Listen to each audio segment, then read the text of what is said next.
because of a dirty war that it didn't start. The U.S. and its allies, some of the most powerful governments in the world, the UK, Saudi Arabia, Turkey, Qatar, Israel, spent billions and billions of dollars on weapons that they gave to jihadi militias. Turkey let tens of thousands of people, of jihadis from all over the world, cross its borders. People from Uzbekistan, Pakistan, Afghanistan, the Uyghur region in China, all came to Syria to win jihad. If they had been successful, if the U.S. and its allies had been successful, this society, for all its problems, would have been ruled by sectarian warlords who, kill people for being gay or even for committing adultery, as is actually currently still happening in the province of Idlib, which is controlled by Al-Qaeda. And there was a massive propaganda operation launched at the Western public to drum up support for it, to make it think as if we were on the side of freedom fighters, modern rebels. This is all going to be great.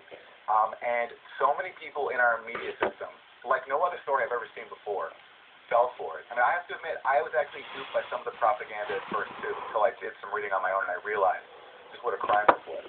And there's this entire propaganda structure built up around, especially on the Syria issue, where any dissent from the narrative gets just so much derision and hate. But this by the person can't challenge any facts. So in the case of the OPCW story, it's just one story in the Syria dirty war. And on this trip here, I've heard so many stories from Syrians who suffered losses of their families, people who were kidnapped by U.S.-backed rebels.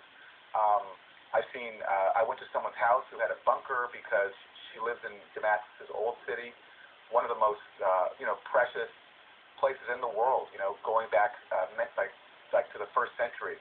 And she had a bunker underneath her house, and she had to live there for months because the rebels who we were arming were lobbing mortars, dozens of them a day, and so nobody was safe.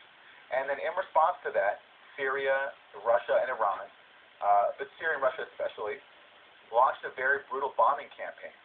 And I saw the impact of it, just like miles and miles of devastation, destroyed homes. And it's horrible to see. So, but hopefully, fault for this whole thing are the people who gave billions of dollars to foreign fighters and some local Syrians to wage a war. What right do we have to do that?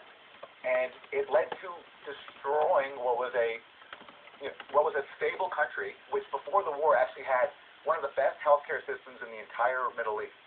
Healthcare for everybody.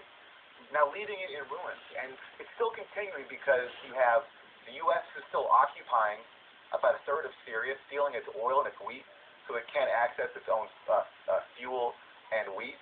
You have Turkey. Hold on a second. Let's go. We need to go to a card. Go to a card, please, Mike.